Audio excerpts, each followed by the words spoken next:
Harapan gue sih sebagai warga yang muslim juga, gue harap pondok pesantren atau tahfiz atau apapun, itu selain belajar tentang Al-Quran juga belajar etika bertetangga.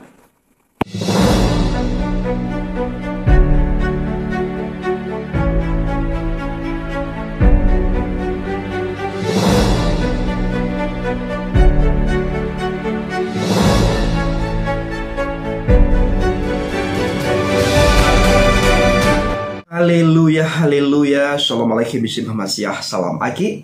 Aku kabarkan Injil keselamatan. Bapak Ibu dan Tuhan, ketemu lagi dengan saya Evangelis Avraham Effendi Usman. Bagaimana kabar Bapak Ibu semua? Tentu luar biasa. Nah saudaraku, saya ingin mengajak saudara untuk melihat beberapa tahun yang lalu, di mana ada seorang ibu Chinese, Ibu Meliana, yang meminta kepada pihak masjid atau pengurus masjid untuk mengecilkan volume azan. Lalu beliau dianggap penistaan agama dan kena hukuman 1,5 tahun kurungan penjara. Dan ternyata saudaraku, hari-hari ini kita banyak sekali melihat di TikTok, saudara-saudara kita dari seberang, mereka sudah mulai bersuara. Mereka sudah berani unjuk gigi saudara. Mereka sudah berani protes. Dan ini bukan orang Kristen ataupun orang Chinese, tetapi orang Muslim sendiri yang mulai memprotes dengan suara toa, saudaraku ya. Mereka sudah mulai memprotes dengan suara toa. Di mana mereka protes? Di media sosial. Mereka tidak datang ke masjid, tidak datang ke surau, ke musala, tidak. Mereka juga tidak menjumpai dan menemui para remaja masjid atau pengurus masjid, musala dan sejenisnya. Mereka hanya bersuara di media sosial, di TikTok, di YouTube, atau di Instagram. Di sanalah mereka mengeluarkan unek-unek mereka selama ini mengenai suara toa dan sejenisnya, Bapak Ibu. Bagaimana cuplikan videonya? Mari kita saksikan sama-sama. Jangan pernah ngekos dekat pesantren. Disclaimer. Sorry baru bangun tidur, tapi gue gemes banget pengen nambahin. Mungkin sebaiknya nonton dulu yang belum nonton video kakaknya tadi, nonton dulu sampai habis. Gue mau cerita.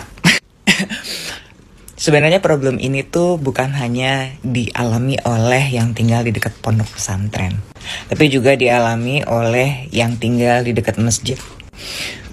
Disclaimer, gue muslim, dari lahir orang tua gue muslim, nenek kakek gue muslim, gue orang Padang, tahu sendiri ya Islamnya orang Padang kayak gimana. Gue kerja merantau di Jakarta. Jadi ini di daerah gue yang dulu tuh ada kebiasaan kalau di bulan Ramadan mereka tadarusan sampai tengah malam. Literally tengah malam coy, jam 12-an, jam 12:30, dan itu pakai mic keluar, speaker keluar. Terus nanti jam 2 dibangunin sama gebukan tabuh genderang sama anak-anak muda keliling buat bangunin sahur. Tolong lo bayangin yang tinggal di sekitar masjid, betapa terganggunya istirahat mereka di bulan Ramadan. Gue yang Islam aja keganggu cuy. Istirahat gue kurang. Mereka dengar tadarusan sampai jam 12, terus gue baru tidur 2 jam atau 1 jam, tiba-tiba udah dibangunin lagi sama yang keliling bangunin sahur. Nanti menjelang subuh tuh, menjelang subuh mereka tadarusan lagi, ngaji lagi pakai speaker keluar masjid. Jujur gue ngekos di area situ kayak ya Allah ya Rabbi ya Karim, astagfirullahalazim, pengen ngata-ngatain tapi itu orang ngaji. Tapi jam istirahat gue juga terkuras sama mereka gitu kan. Di kantor gue udah nguap-nguap, astagfirullah, la ilaha illallah. Akhirnya gue gak bisa konsentrasi kerja gitu. Belum lagi pas pandemi kemarin itu anak-anak sekolah pada nganggur ya, nongkrong sampai pagi ke gitaran. Puasa gue, astagfirullah. Gue nggak tahu ini habit dari mana. Padahal ya namanya kita cari amal ibadah, kita punya cara sendiri-sendiri untuk mencari amal ibadah untuk pahala kita sendiri ya. Ini belum lagi yang acara pengajian, speakernya keluar, terus nanti nyinggung-nyinggung agama lain. Agama ini begitu, agama ini begitu. Ya Allah ya Rabbi, astagfirullahaladzim. Banyak yang ngomong kalau agama A, B, C itu bakalan menyerang Islam, menjelek-jelekan Islam. Tapi kenyataannya di luar kita agama gue sendiri kayak ngejelek-jelekin agama lain. Ya Selama ini gue udah sering ngekos. Satu hal yang bisa gue ambil pelajaran, jangan pernah ngekos dekat pesantren.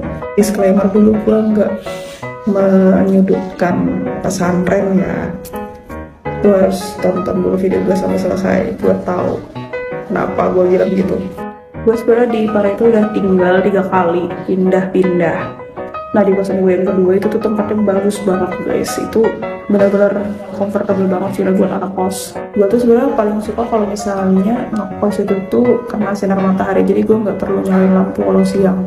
Dan itu tuh kosannya juga memenuhi syarat itu gitu. Selain itu juga kita dapat spring bed 2, kasur, terus juga dapat lemari gede, ada fasilitas dapur dan WC-nya banyak banget guys. Cuman yang gue bingungin di awal itu tuh kenapa nih kosan bisa sepi gitu, yang nempatin cuma 3 kamar doang guys, padahal itu tuh lantai 2 dan itu banyak kosannya.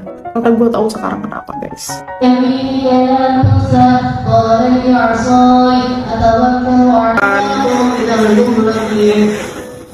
Jadi itu mereka tuh kalau ngaji itu tuh setiap 5 waktu sehari sesuai dengan sholat, dan gue kurang kerasa betah di sana karena mereka ngaji tuh pakai mic guys. Mic-nya itu keras banget, itu tuh bisa kedengeran sampai 3-4 rumah di sampingnya, bayangin. Sebenarnya gue tuh nggak ada masalah ya sama anak-anak pesantren ya, nggak ada masalah sama sekali. Cuman yang gue sayangkan, kenapa sih kalau ngaji itu harus pakai mic keras-keras? Ya nih kan, bayangin 5 kali sehari gitu kan, mereka ngaji mulu, dan itu pakai mic ya pasti akan mengganggu aktivitas-aktivitas orang-orang di sekitarnya. Nah misalnya kalau gue mau belajar atau gue mau take video, gue jadi nggak bisa fokus, kan gue nggak bisa protes karena ya balik lagi mereka ngaji gitu. Jadi kalau kayak gue protes kayak paham gak sih?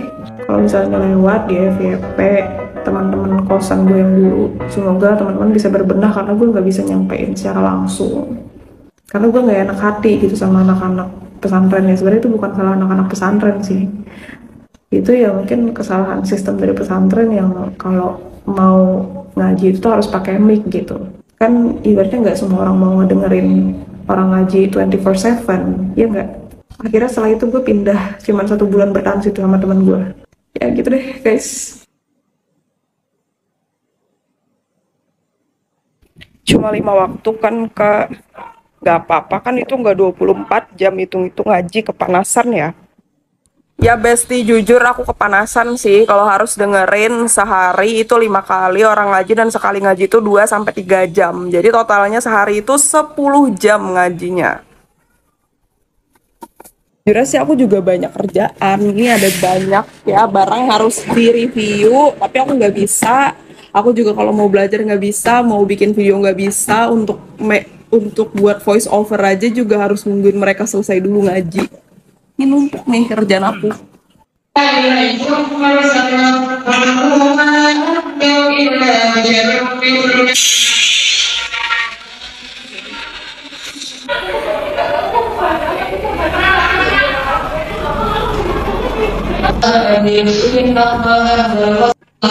Sumpah depan muka banget.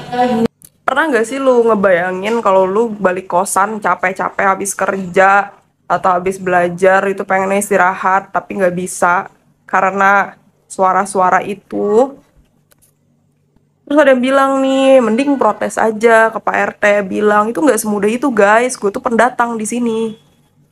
Ada lagi nih yang bilang pahala loh Kak dengerin orang ngaji tiap hari gitu kan. Mungkin itu tuh adalah cara Allah untuk mendekatkan kakak. Ini tuh bukan masalah pahala ya guys. Ini tuh masalah etika bertetangga. Etika bertangga guys. Masalah yang terganggu itu tuh bukan cuma kosan gue loh, tapi kosan-kosan samping. Gue jadi nggak ngerti kenapa jadi banyak orang gitu kan yang menormalisasi hal ini, karena hal itu tuh adalah tindakan yang baik, yaitu mengaji. Menurut gue sih kalau misalnya lu mau ngelakuin kegiatan yang baik, setidaknya lu jangan ganggu orang gitu. Harapan gue sih sebagai warga yang muslim juga, gue harap pondok pesantren atau tahfiz atau apapun itu selain belajar tentang Al-Quran juga belajar etika bertetangga. Fun fact, sekarang kosan itu udah sepi, udah kosong, nggak ada lagi yang ngekos di situ.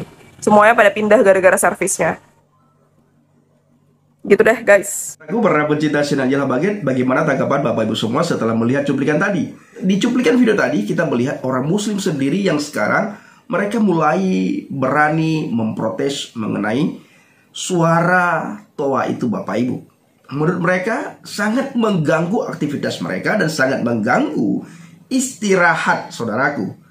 Kita bersyukur bukan orang Kristen yang memprotes ataupun bukan orang Chinese. Bukan agama Buddha, agama Hindu, tetapi dari golongan mereka sendiri Bapak Ibu. Dan mereka protes langsung di media sosial, di mana ditonton oleh ribuan dan ratusan orang. Ternyata mereka sendiri dari kalangan pihak terkait juga ternyata kurang setuju dengan volume toa yang begitu nyaring, ya.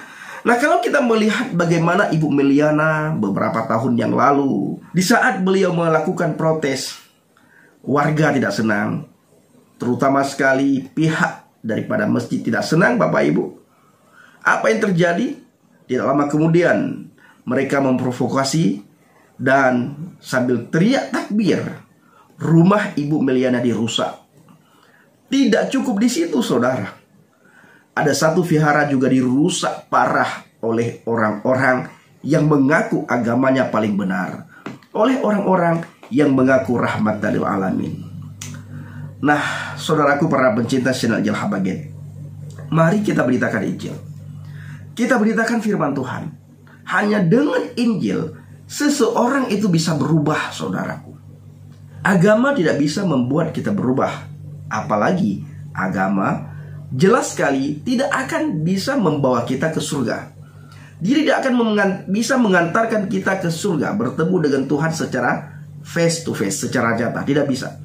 Yang bisa membawa kita ke surga adalah Adonai Yeshua HaMashiach, firman Tuhan. Yang bisa mengubah seseorang itu adalah firman Tuhan. Makanya Bapak Ibu, setiap orang yang saya injili, saya selalu berpesan, baca firman Tuhan, baca firman Tuhan, baca firman Tuhan. Karena ketika seseorang membaca firman Tuhan, dia lagi mendengar suara Tuhan. Dan dia akan diubahkan oleh suara yang dia dengar itu.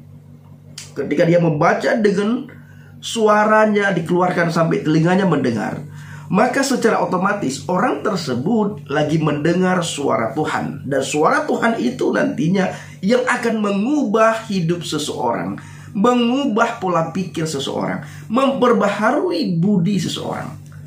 Jadi patut dipertanyakan, apabila kita sering melihat teman-teman kita yang setiap hari membaca firman Tuhan, tetapi hidupnya tidak berubah-berubah, akal budinya, akhlaknya, adab, sopan santun tidak ada sama sekali. Bahkan kalau kata Alkitab, mengasihi dan mengampuni musuh, ini saudara iman aja disikat saudara. Patut dipertanyakan, apakah benar-benar dia membaca firman Tuhan, setelah itu dia merenungkan, menghayati firman Tuhan, atau hanya sekedar baca biar dilihat oleh orang, oh dia rajin. Nah, jadi saudaraku, ayo beritakan firman Tuhan kepada orang-orang dan jadikan firman Tuhan itu sebagai rema bagi diri kita pribadi.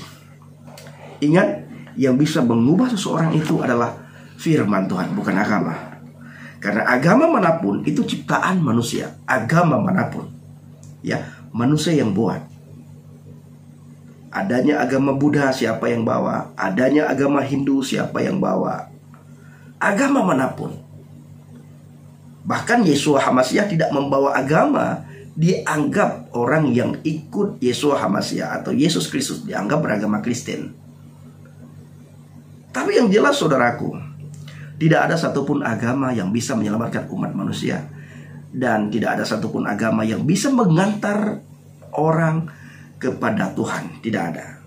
Bahkan kita melihat hari-hari ini, dengan adanya agama, orang jadinya terkotak-kotak. Tidak boleh begini, tidak boleh ini dilarang, itu dilarang. Tetapi di belakang itu semua, terjadi hal yang mereka larang. Artinya apa Bang Pendi? Mereka lakukan apa yang mereka haramkan. Itu banyak sekali kita dapatkan di lapangan. Maka di saat saya melakukan penginjilan Bapak Ibu, ketika kita bangun komunikasi, bangun persahabatan hubungan baik, di situ kita baru bisa mendengar keluh kesah orang itu. Dia berkata, saya sudah muak sebenarnya, tapi tidak ada tempat untuk saya mengadu. Tidak ada tempat untuk saya bersuara, karena nanti saya pun takutnya dicap, dianggap hukum penistaan agama.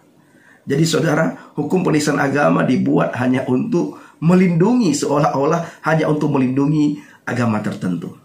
Ya, saudaraku para pencinta Angela Baget, jangan lelah bekerja di ladang Tuhan, memberitakan firman Tuhan, memberitakan Injil, memberitakan kabar sukacita, memberitakan kabar kerajaan Tuhan. Waktu semakin singkat. Ayo ambil bagian, kita beritakan firman Tuhan, kita beritakan Injil.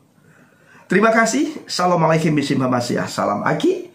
Aku kabarkan Injil keselamatan. Bapak Yahweh bisim Adonai Yesua hamasyah. Meruah Kodes memberkati kita semua. Haleluya. Amin. Salam murtadin. Saya mengucapkan terima kasih kepada Bapak Ibu yang selalu mendukung penginjilan Habaget, baik melalui doa, dana, motivasi, maupun support saudara untuk Habaget. Terus dukung dalam doa dan bawa Habaget dalam doa syafaat Bapak Ibu. Terima kasih.